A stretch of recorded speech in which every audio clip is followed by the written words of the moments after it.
За сайн байцгаана уу? За өнөөдөр генийн дэлгүүр 44-ийн бэлэг болон CD эсхийг хамтдан тайлбарлан хүргэнэ.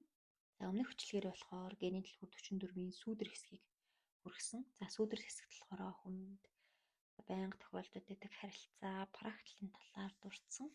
За хүн ингээд өөрийнхөө хамгийн ойрын хүмүүсийн тэр харилцаа бүрээсээ ингэж суралцаад ирэхээр аяндаа тухайн харилцаануудаас ойлгох авах зүйлүүдээ авч ухаарлаа аваад за энэхүү ухаарлал нь давтамж нь ингээд дээцэгтэй хүрснээр та өөрийнхөө давтамжийг илүү өндөр түвшинд хүргэж практикуудаа тэр хэмжээний практикууд буюу хүмүүсийг эргэн тойрондоо бас татчихийдэг талаар бол өгүүлсэн.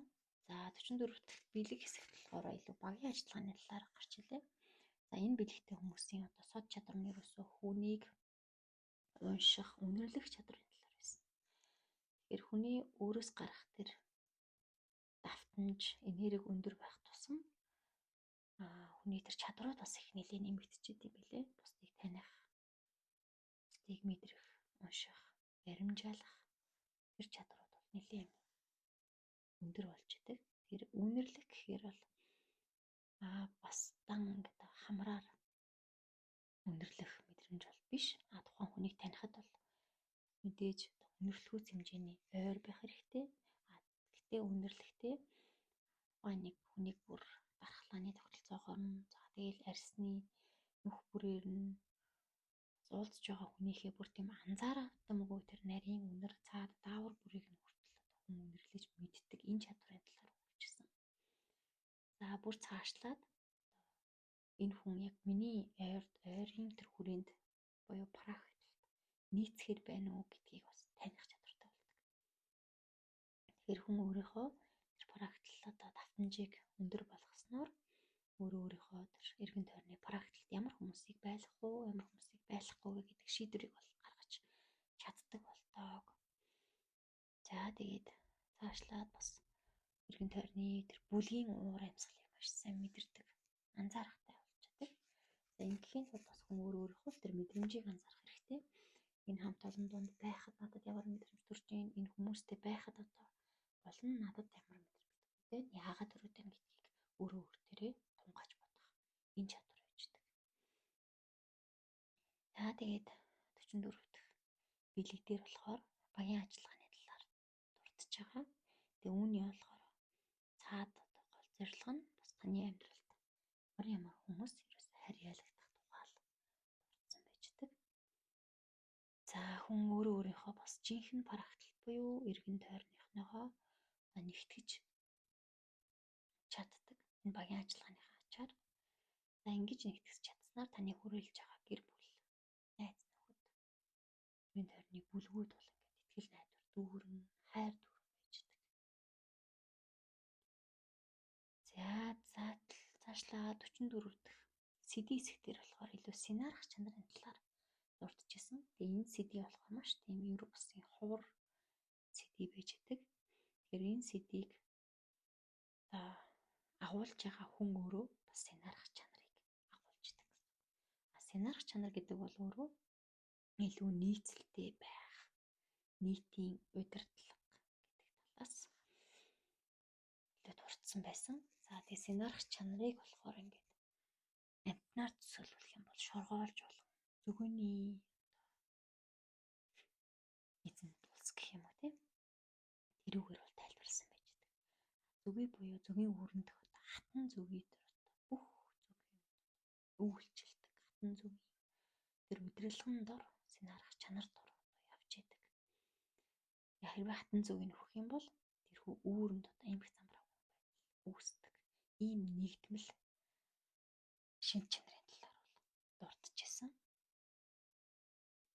Тэр сценарих гэдэг үгэн дотор болохоор нэгэн зэрэг тийм бүлгийн нэгдмэл чанарыг бүтээж байдаг. Энэ ч хэнийхээ дээр биш. Тийм сценарих шин чанартай. Энэхүү сценарих шин чанарыг агуулснараа бусдыг удирдах, бүлгийг авч явах ийм сценарих шин чанарыг агуулсан хүмүүс төрснөөрөө бас оршихуйд хүмүүсийн нүглийг ингэж өөртөө авдаг гэж ярьж байдаг. Нэг сценарх цөм практик агуулсан хүмүүс нь болохоор гэгэрсэн багш нар байждаг. Тэгээ ийм хүмүүс төрхийн төдийд бас удмын хэлгээд эсвэл тухайн практик байгаа эдээс гэнт нөлөөлж байждаг ийм хүчтэй шин чанартай түлхүүрээ гэсэн үг. За тэгээд сүүлийн хэсэгт болохоор сценархийн нэг илчлэл нь болохоор энэ шин чанар ерөөсөө цаг хугацааны эхнээс ч гэсэн оршин байсан. Анхнаасаа болохоор энэ шин чанар нь яаж сарнинд бэ гэхээр тийм сарнилын хэв дадал дарагдаад гажсан байждаг. Энэ сарнилын талаар бол гэрийн дэлгүүр 44-ийн сүүдэр хэсэгт дурдсан. Тэгэхээр сарнил гэхээр огцсон хэв дадал, огцсон харилцаа, тухайн харилцаанаас ойлгоогүй ухаараагүй үлдсэн тэр зүйлүүд байждаг. Тэгээ энэ хүү гачлалт нь юунаас шалтгаалдаг гэхээр хүний сэтгэл мэдрэмжийн тэр шарах байждаг. Тэрхүү шарах нь болохоор хүнд маш их зовлон үүсгдэг хэдий ч нөгөө талаараа бас хүнийг хувьсаж хөгжих тэр шалтгаан нь болж байдаг. За энэ хүү 44 дахь дэлгүүрийг бол бүрэн тайлбарлаад дуслаа. За энэ дэлгүүр дээр өөрийнхөө мэдрэмж яг уншаад ямар үйл явдлууд хүний оюунд толгойд бууж яах гэдгээ бас нэлээд анзаарч уншиж байсан. Ялтчгүй л ингээд баан харилцаанаас ямар ухаарлыг аваагүй болохоор ингэж дахин давтагтаад байдаг юм болоо гэж бодож явах хэрэгтэй юм билээ. Тэгээд ухаарлыг тухайн харилцаанаас авах ухаарл тэр шалтгааныг хүн ер нь өөрөөсөө л хайж байх хэрэгтэй юм билээ. Ямар нэгэн зөрчил байгаа тэндээс тийм хэцүү сүрэг мэдрэмж мэдэрсэн үедээ хүн илүү цогцдог ч юм уу. Тэр харилцаа илүү төвөгтэй болоод идэв юм байна. Тэр мэдрэмж рүү илүү гүн орох хэрэгтэй. За тэгээд багийн ажиллагаан дээр хүнийг тэр мэдрэх мэдрэмж бол ялцчих үнэн. Хүн өөрийнхөө тэр зөнд бас итгэх хэрэгтэй.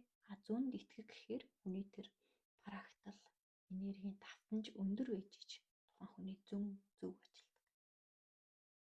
Тэгэхээр өөртөө тулж ажиллаж ич хүн өөрийнхөө практикал мэдрэмж энергийг өндөр байлгана. Ямар үед бас тийм өөрийгөө энергийг хамгаалах уу, энерги өндөр байлгах уу, миний энерги ямар үед сайхан тайван өндөр эрч хүчтэй байдаг вэ гэдгийг хүртэл өөр дээр анзаарах хэрэгтэй. Ямар үед унаад юу тохиолдохоор, юу болохоор хинтээ уулзахаар нураад байна гэдгийг хүртэл бас анзаарч ажиллах хэрэгтэй. Тэгээ өөрийнхөө практикуудыг ингэж шигшиж шийдвэр гаргаж адийг нь үлдээж алийг нь бий болгож өөрийнхөө практикийг хамгаалж цэвэр байх уу гэдгийг хүртэл хүн бодох хэрэгтэй. За ингээд дараагийн дэлгүүрээр уулзъя.